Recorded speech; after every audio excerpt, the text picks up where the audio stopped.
Iawn, so bore da pawb, croeso i'r sesiwn heddiw, mynd i'r afael a phryderon cyffredin gyda cherbydau trydan.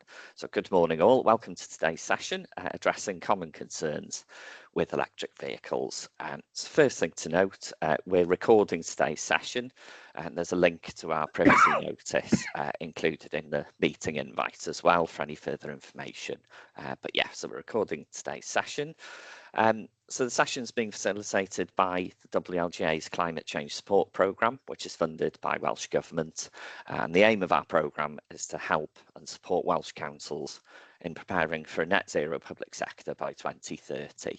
And the session came about from discussions at the local government climate strategy panel as well, which our programme supports. So really pleased to welcome our presenter this morning, Chris Endacott, who's the Senior Fleet Consultant for the Welsh Government Energy Service. Get that right. If there are any questions as we go through the presentation, we'll be pausing every few slides.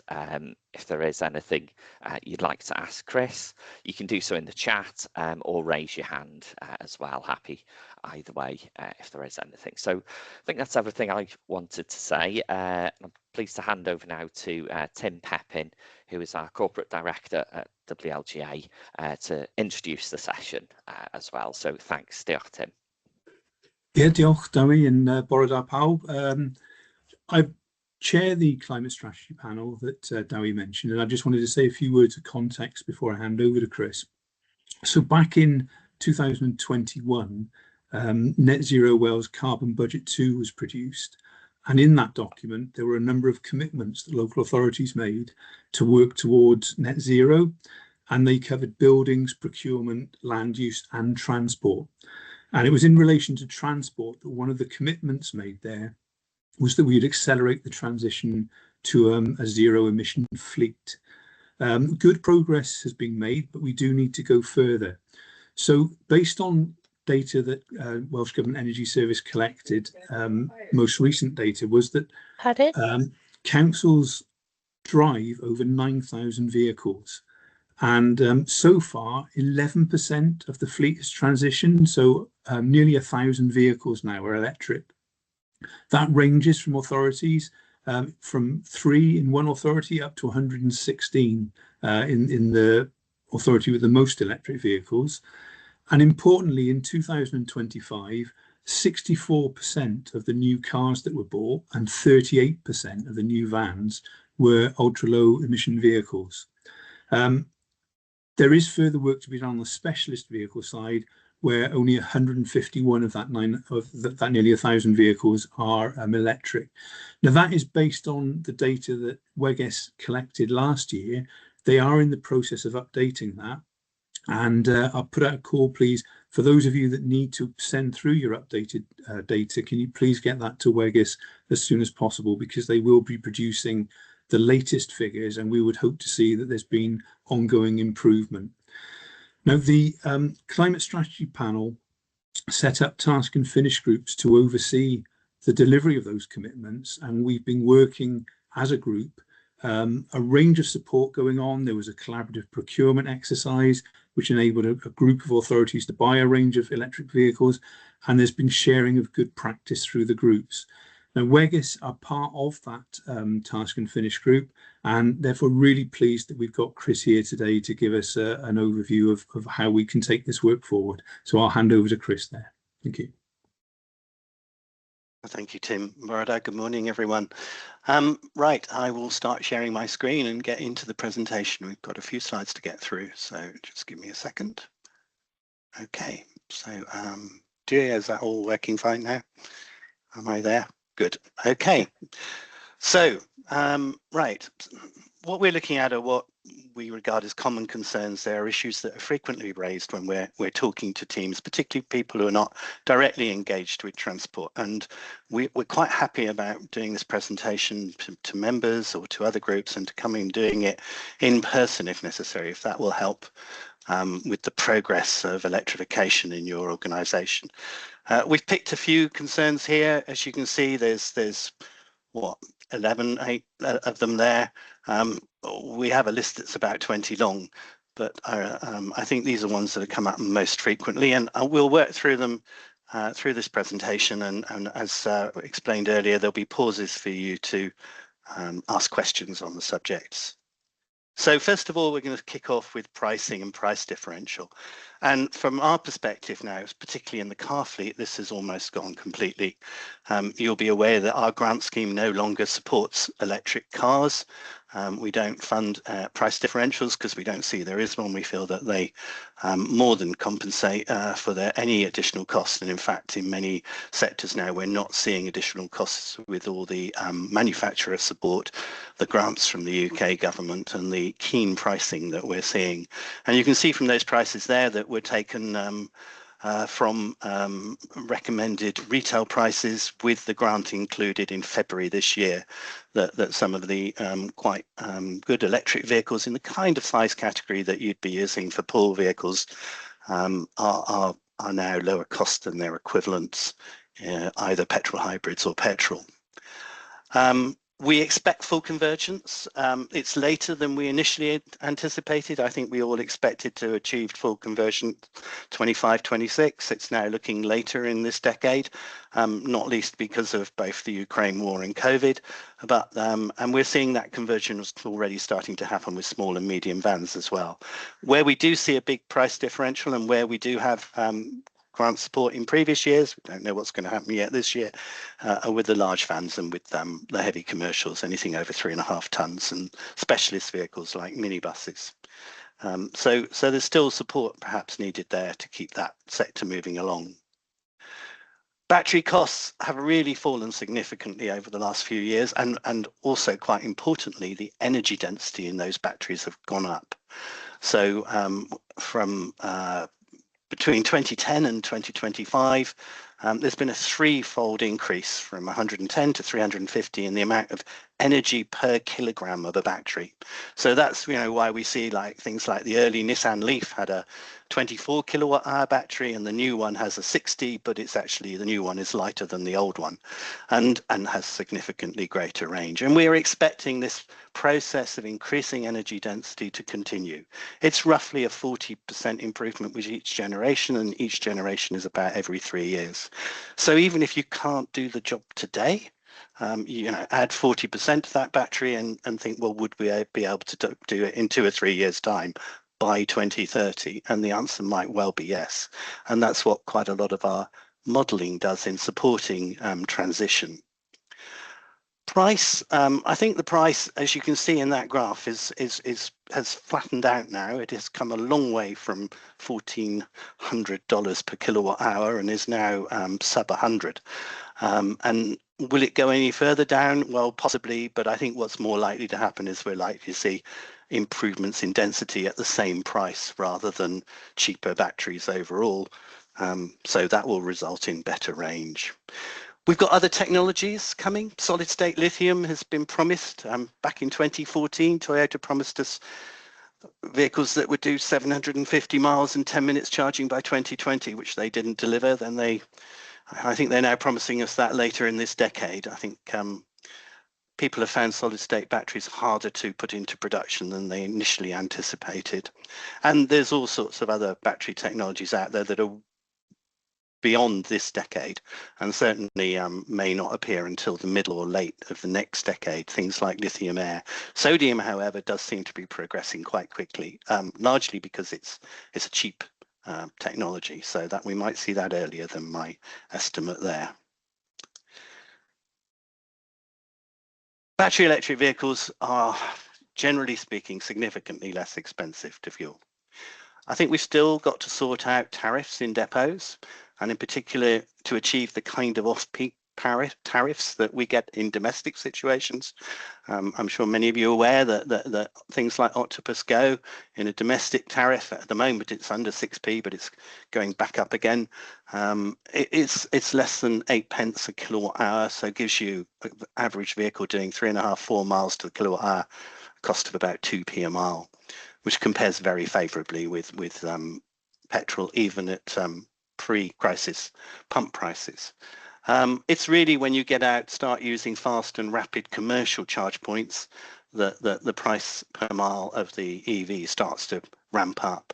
So it's really important to make full use of domestic and depot charging, overnight charging if possible. If you have to use rapid and ultra rapid charging, again, it's much better if it's on your tariff rather than a public tariff. And you can see there, I did actually add an extra line there for the petrol price. I originally had it at 145, but I thought I'd better sneak in 190. I understand there are now 20 or 30 petrol stations around the UK that are over the £2. So definitely cost per mile can be significantly less, and this is one of the places where you can make some big savings on the cost. And obviously, if you generate the power yourself with your own solar array and store it in a battery and put it in the vehicle over a long period of time, the cost of that can be significantly less. They are also less expensive to maintain. The number that we generally use is 40%, but actually it varies considerably between petrol and diesel. The evidence we have from the large leasing companies is that diesel is probably 60% more expensive than an EV to maintain, whereas petrol is probably 20–30%. So it's not just a flat 40%. But you can see on the right there, the battery electric vehicle doesn't have all of the things that commonly go wrong in internal combustion vehicles. The clutch, the cam belt, the alternator, the starter motor, all of these things are regular replacements in an internal combustion engine vehicle, particularly over the 7 or 8 year operational life that many vehicles have in the public sector. We were recently at a depot in one local authority, and there were several vehicles there waiting for catalysts, waiting for particulate traps, waiting for a whole new clutch system, all of which come with quite significant cost tags just for the parts, let alone the time. And we've also seen this being reported now increasingly from the bus operators who are moving fast to electric buses, not least because of their reliability. So payback is another issue that comes up, particularly talking about the embedded carbon in the battery. And that's what we are trying to do here in this chart. And if I can just get my pointer to work.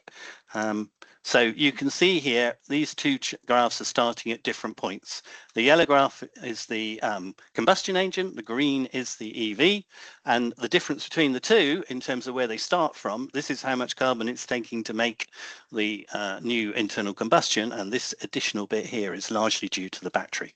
So the EV starts off with a total embedded emissions of slightly over 10 tonnes.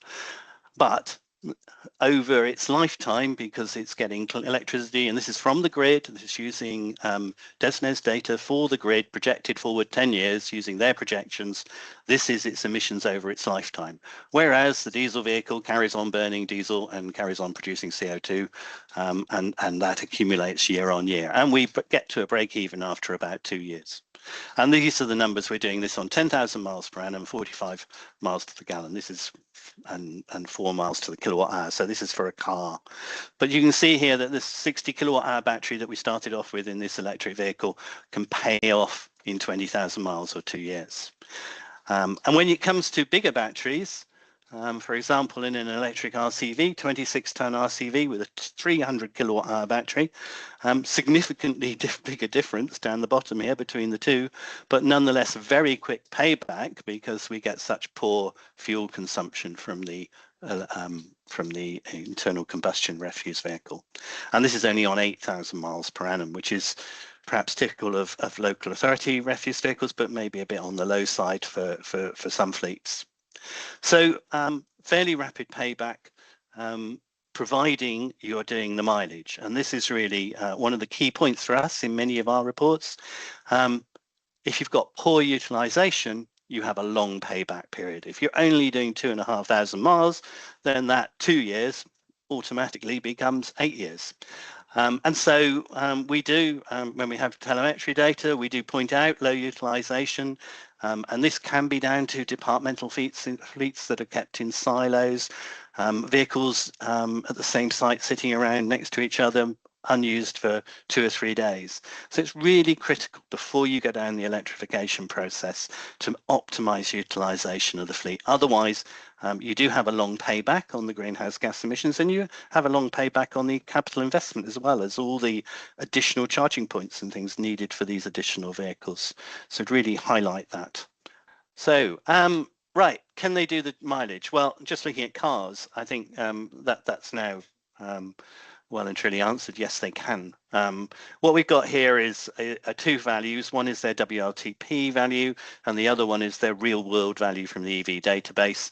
As with MPG, there's always a difference. I think at one point, well, at the moment, the difference between WLTP MPG and real world is 22% variation. That's the standard that we use in all calculations that we do within the reporting, carbon reporting. You can see here there's also a significant variation in electric vehicles, and that varies through the year. We know that they do less well in cold weather and better in warm weather. And it's an experience as someone who's been driving an EV for over 10 years. I know well myself. But for most operations, electric vehicles now have significant ranges. We're seeing much more rapid charging. We're seeing people move, the manufacturers moving to 800 volt batteries, which allows charging rates up to 300 kilowatts and faster. So if you do have a need for a vehicle that does turn around rapidly and charge quickly, there are vehicles out there, but they do come at a cost. But we would not see electric vehicles anymore as being constrained by range. And if you go to the MOT data now, which of course these vehicles are now appearing in, we find that the average BEV drives something like 9,500 miles per annum in its first 3 years of use, which is when it gets its first MOT, compared to an internal combustion engine vehicle, which is 7.5, and a diesel, which is 12.5. So we can see that already the BEVs are sort of outperforming, as it were, people using their petrol cars in the real world use. And almost every vehicle in the market now above can charge at 100 kilowatt hours or faster. So you can add 120 miles in 20 minutes. And it's all about planning the journey, driving it well, using the regenerative braking, keeping it in eco mode, and all of those sort of things that really maximize the journey. And these cars should be achieving at least 3.5 miles per kilowatt hour throughout the year, and ideally over 4 miles in the summer. So I really shouldn't see range as a concern. And if you do have problems, one of the things I'd look at would be the driver rather than the vehicle. Now, another issue that comes up is the vehicles threatening our bridges and collapsing our multi-storey car parks. And there are significant differences in the weight of a conventional and an EV, particularly at the smaller end of the range, like the little Fiat 500 over there. You know, the electric version is 300 kilograms heavier. Well, 220. But if you start comparing at the top end of the range, the SUVs, you can see Skoda Enyaq and a Range Rover Evoque. Actually, the internal combustion engine Evoque is heavier than the electric Skoda Enyaq, and you get vehicles like the Land Rover Defender 130, which is nearly 2.7 tons unladen. So there are concerns about heavier vehicles. I think really the issue is about heavier vehicles generally. Our transition to the use of SUVs, which are both bigger physically and heavier generally. And that weight difference may reduce slightly as batteries become more energy dense, but it shouldn't really, it should get to the point where there's very little difference in the weight between the two vehicles. I think you know, there are some situations where we have some heritage bridges. Penmaen Pool Toll Bridge on the Maudeck estuary is, I think, restricted to 2.5 tons, things like that. But other than heritage sites, there really isn't a situation where this issue of weight matters. But where weight does matter is in the delivery of energy. Electric vehicles, the energy is delivered over a cable to a charge point, at fairly close to the speed of light. For combustion engine vehicles, you need a tanker. We reckon that over an average lifetime, an internal combustion engine vehicle uses about 16,000 litres of fuel. And that's nearly half the load carried by a 44-ton fuel tanker. And it's heavy goods vehicles that do all the damage to the road. The DFT methodology for road construction doesn't even have a factor in it for road damage from cars because it's so negligible. And so that weight of the EV, that small additional weight of the EV, is probably more than offset by the reduction in damage from all those reduced tanker deliveries over its lifetime. So we could actually say that the EV reduces road damage rather than increases it. The other area of concern is the life of batteries, and EV batteries have a long life. And in fact, we're discovering that they have a longer life than we first anticipated, to the point that manufacturers are now extending their warranties out from initially 6 to 8 and now 10 years, and from 3 to 4 to 500,000 miles. Unlike petrol and diesel, EV batteries can be 100%, almost 98% recycled. They may have a role in energy storage first before they go on to be recycled. Although I understand current thinking is that there is so much minerals in the early generation of electric vehicle batteries that you could make one new battery, 3 new batteries out of one old one. So they might be better off being recycled. But generally speaking, even after 200,000 miles and 12 years of use, they'll still be useful in a storage system. And Tesla, always there with the claims, reckon that their new batteries will outlast the actual physical vehicle. Veolia are building a plant to carry out battery recycling. It will have, I understand, the capacity to process 20% of the end-of-life EV batteries by the time it goes live. And they're sort of thinking that there will be about 350,000 tons of end-of-life EV batteries by 2040. So this is in the planning. And I think there are also facilities coming up in Wales as well. Fire, another big one. We've got lots of evidence on fire, and all the evidence is that BEVs are safer in this respect than internal combustion engine vehicles. ICE vehicles 5 or 6 times more likely to catch fire, according to the statistics from Norway, which is the best data set that we have at the moment. Although we also have a study from the Australian Fire Service, which again showed that electric vehicles are relatively uncommon fires, and where the real issue lies is with what they call light electric vehicles. And I'm sure many of you will have heard about the problems that fire services have with fires, with people charging batteries of dubious origin in domestic properties, and regrettably there have been quite a number of deaths from this particular type of fire. Okay, so the next thing we're going to look at is charging the vehicles, and one of the big issues that comes up frequently is grid capacity. This chart is taken from directly from the half-hour data that the grid publishes in real time, and this is actually 2025 data set. And the dark blue line there is actually what is being generated, and then the light blue line is the greenhouse gas intensity of that generation. So you can see here that in the morning peak, we start using more electricity, but we don't have solar, and so as the morning progresses, some gas comes online, and that increases the CO2 per kilowatt hour. Then the solar comes in, the CO2 goes down, but we've still got the generation there, and then we all go home and make our cups of tea and lunch dinners and stuff, and then it goes down as we all go to bed. And the key thing here is this difference. So the grid already copes with something like 10,000 megawatt hours of variation during the day. And clearly when we want to be charging our vehicles is here, ideally, when the CO2 emissions are at their lowest and when the grid has the most capacity.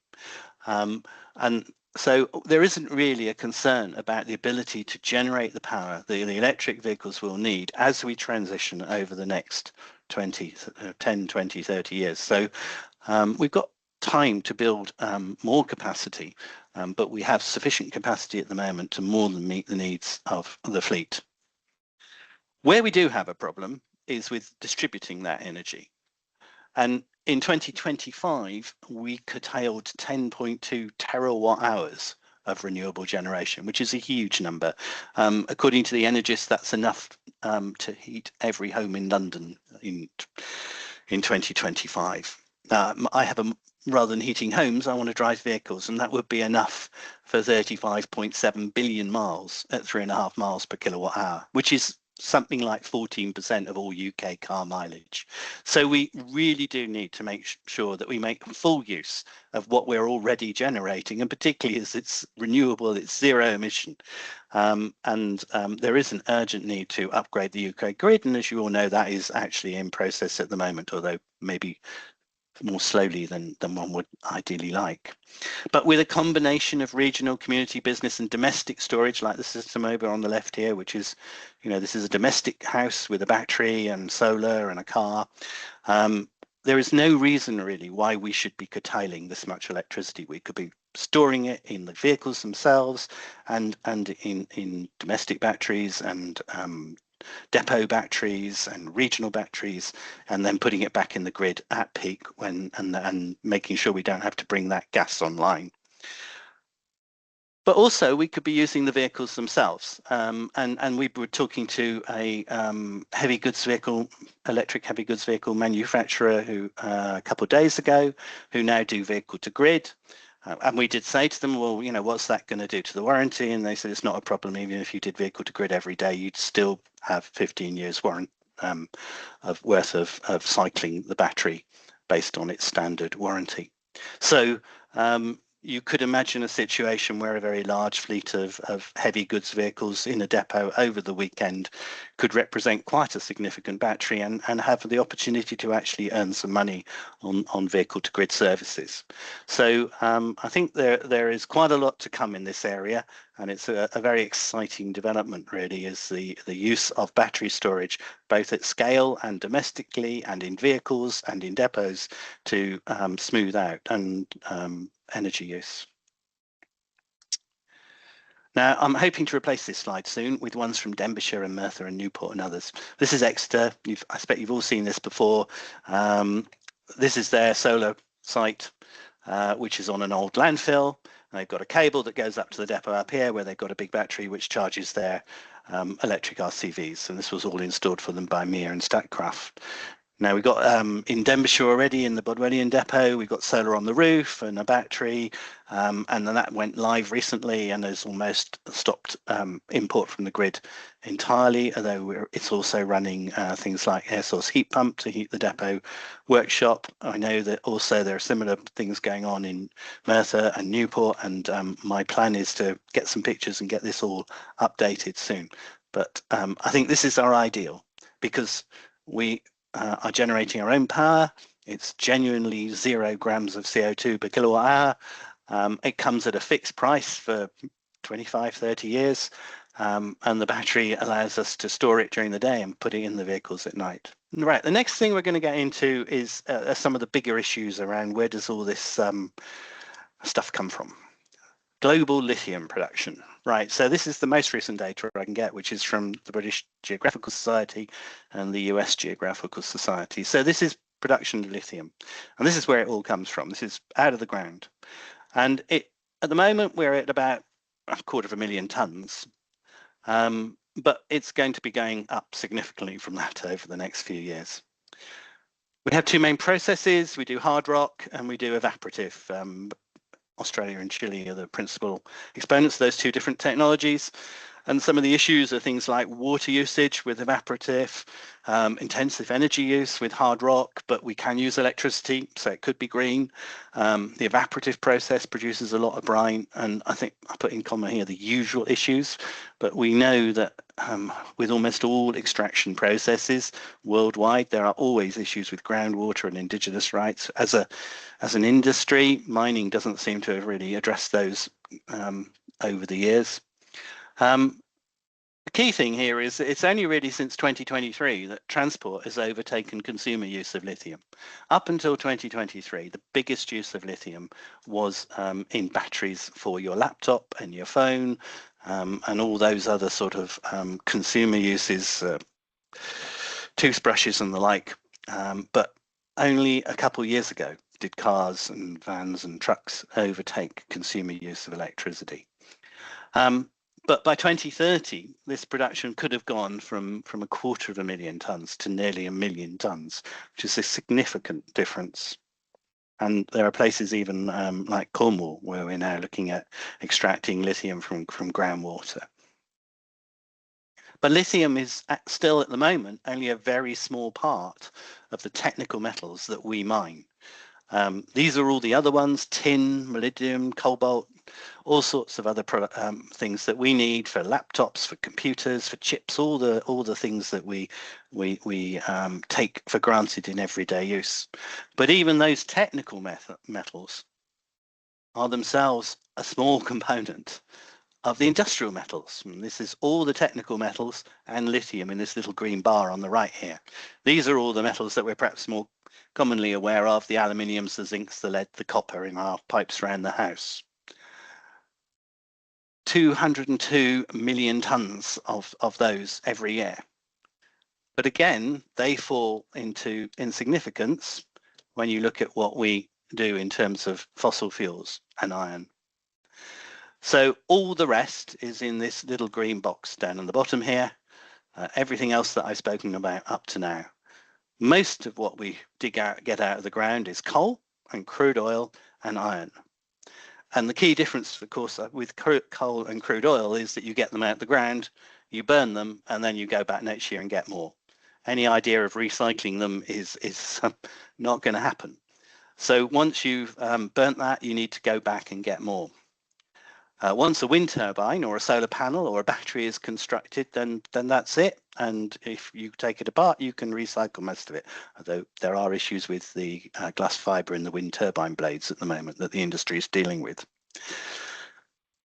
The World Bank reckons that to meet the Paris target would require in total 3.5 billion tonnes of minerals. In total, over the next 3 decades, compared with 16.4 billion tonnes in just 1 year of coal and crude oil. So the difference in these numbers are significant. So when you look at concerns over lithium, and it is an issue that we do these things and we do them with respect to local communities and with minimum impact on the environment, the impact on the environment of just coal and crude oil is huge. And that is happening every year, because every year we have to go back and get more and burn it. The other issue that comes up quite frequently is child labour. Artisanal and small scale mining accounts for about 10% of the world's cobalt, which is put into some of the early lithium batteries. And prior to us putting cobalt in lithium batteries for cars, the biggest use was in lithium batteries for phones, tablets and laptops. And even before that, the biggest use was, and still a significant use, is desulfurizing petrol and diesel. So cobalt has a wide range of uses. We have the technology to remove cobalt from lithium batteries, and many now no longer have it in there. But I mentioned this a talk I was giving that had some people there who had worked with these communities in the Congo, and they pointed out to me, well, you can do that, but then where do they get the income for food and education? And I think the key thing here is that this is not an issue about cobalt. It's an issue about poverty alleviation, building sustainable livelihoods. It's not buying their product doesn't solve the problems that these children have. And children, there is almost no, according to the World Bank, no product that we use, diamonds, gold, tin, gemstones, salt, coal, all involve somewhere in the world mining by children, which is a bit horrendous. Okay, I'll pause there. Yeah. Okay, so making best use of renewable kilowatt hours. We do frequently get people asking us why we don't talk more about hydrogen fuel cell vehicles, and early on, I mean, certainly if you went back to 2005-10, I would be expecting them to have a much bigger role than they now have. One of the problems is just sheer energy efficiency. If you start off with 100 kilowatt hours of wind energy, green renewable electricity that you've generated from wind, you in an electric car, because the losses are quite small at each step in the process, transmission, putting it in the battery, taking it from the battery, putting it in the motor, which involves going from AC to DC to DC to AC, you end up with about 83% of what you started with at the wheels, pushing the vehicle along. The problem we have with hydrogen fuel cell, and we have with any system where we use hydrogen as an energy carrier, we lose energy at each transition, and that is inevitable. It's in the laws of thermodynamics. So we start off with our 100 kilowatt hours, and we lose about a third turning it into hydrogen, and then we lose another third turning it back into electricity. And then we have the similar losses, AC, DC, going from the battery to the motor, but we only end up with about 37% of what we started with actually pushing the vehicle down the road. And of course, that means that the cost, if you like, is concentrated through that process. So the cost per mile is going up. But it also means we need to generate significantly more electricity to actually achieve the same outcome in terms of the vehicle driving down the road, which means more renewable wind farms, more solar, or making better use of that curtailed energy. The issue there is that competing for that curtailed energy will be all of those batteries, the batteries in the houses, the batteries in the cars, the batteries in big commercial storage arrays. So I think it seems to me increasingly unlikely that hydrogen will have a significant role to play, certainly in things up to 3.5 tons and probably in everything up to about 30 tons. Worldwide, quite significant differences in the number of vehicles. This includes China. There's something like 60 million battery electric vehicles out there, but less than 200,000 fuel cells. And there have been attempts at making fuel cells mainstream. This was the Stellantis vehicle that was launched only to be withdrawn not very long after its launch. And indeed, it was kind of sunk by its own CEO, saying it didn't make economic sense, but there we go. And the most recent UK Climate Change Committee's 7th budget had a report on hydrogen, and they made it very clear they saw no role for hydrogen in building heat and only a very niche role in surface transport. And that surface transport data was based on a report by ERM, who some of you might know acquired Element Energy. So it was done by the Element Energy team for the Climate Change Committee, and clearly indicated that there may be a role for long distance heavy duty uses, but that's where they see it fitting in. Battery electric vehicle sales are increasing year on year. They account for quite significant proportions of some markets now. They're up to 43% of the world bus markets are battery electric vehicles, and 26% of the world car market. We've still got a long way to go with heavy goods vehicles, and they're popular. EV owners would rather have another EV. Only 8% would like to go back to ICE. In the UK, the most recent registration figures for March show we're doing pretty well. We now have 24% pure BEV, and not 24%, sorry, 22% pure EV and 13% plug-in hybrids. So the two together, 35%. And what is really noticeable is the collapse of diesel car sales over the last few years. However, we're a long way behind some of the best in Europe. In January in Norway, the Norwegians bought 7 petrol cars, 98 diesels and over 2,000 battery electric vehicles. A smaller market, but one where electric vehicles now dominate 98% of registrations, and that's certainly where we'd like to be. Another topic that comes up quite regularly is HVO. Hydro-treated vegetable oil. So this is a drop-in replacement for diesel. It completely conforms to the ISO standard. There should be no issue with putting it in any diesel engine. It costs more, and the key thing about it is it uses a renewable feedstock that is used. So you can't use crops that have been grown specifically for making the vegetable oil that makes the HVO, because you've got an issue of land use change. So it depends on it being waste cooking oil, waste palm oil, mill effluent. This is where all the HVO feedstock came from in 2023. You quite see there's quite a widespread. France and the Netherlands are quite significant players there. This is UK HVO, but this can change, and this is 2024. And 86% of the feedstock for HVO in the UK came from China. And given the present fuel crisis, one wonders if they're going to want to carry on exporting their HVO used cooking oil as a feedstock to make diesel when they could be doing it themselves. There have been a lot of concerns around the actual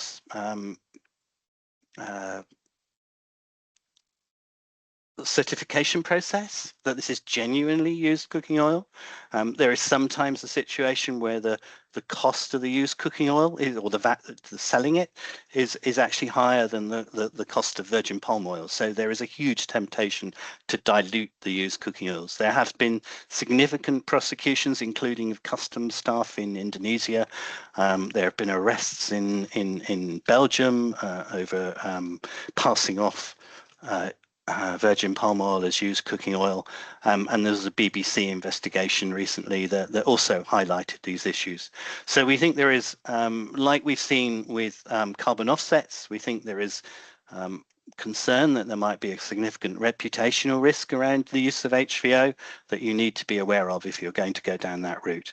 But it may have a role in the hard to fix fleet. I mean, we can see that you know, there isn't a vehicle out there, a battery electric 4x4 pickup that will tow 3.5 tons on a trailer and do it all day. And there are situations where this may be the only route we have in the short term. But there are issues here clearly with both energy security and supply chain certification that you need to be aware of. So we're coming almost to the end now, and I think we're doing all right for time. I'd just like to say that these are not new technologies. Some of you might know we're based in Shrewsbury, and this is just down the road. And this is one of the earliest electric cars that was on the market. And it was a production car that you could go over to Wolverhampton and buy, had lead acid batteries. And Rolls-Royce, one of the founders, Charles Stuart Rolls, he had a garage in London where he allowed people to charge their vehicles. And he was very enthusiastic about electric vehicles, but recognized that what we needed to do was establish a network of charging stations. And there we have something to learn from, I guess. So in conclusion, you know, the cost of the vehicles is falling. They're much better for the environment than ICE. They will definitely pay back in terms of their greenhouse gas emissions, generally in a couple of years if they've got the utilization there, but certainly within usually the lifetime, their operational lifetime in our public sector. Vans, some of the vans still may not meet our full requirements, but it is, as I say, the batteries are improving 40% every generation. So even if they don't work today, in your transition plan, you can build in that improvement and say, well, we should be looking at replacing this part of the fleet in 2028, 29 or whatever. Heavy duty vehicles, heavy goods vehicles, they really need careful evaluation before they're implemented. But you know, we have the resources we need to build these vehicles. The vehicles are fully recyclable. The energy comes from a renewable source, and we've got new technology coming down the road. I think it would be fair to say that by 2030, 35, the battery technology will meet almost all UK road transport needs, but will be dependent on us having built out the sort of heavy duty megawatt charging infrastructure that we will need for the heavy goods vehicles, and that will be particularly important on Wales on key routes like the A55 in the north and the M4, M40, Fishguard, Pembroke Road in the south, where they are part of the UK's heavy goods network. So don't wait, use the technology. You get energy security, you can get stable pricing, you can generate your own electricity. It's good for clean air, which we often forget about, particularly in urban areas, and you get genuine greenhouse gas reductions. Yeah, these are places you can go to get more information. Thank you very much.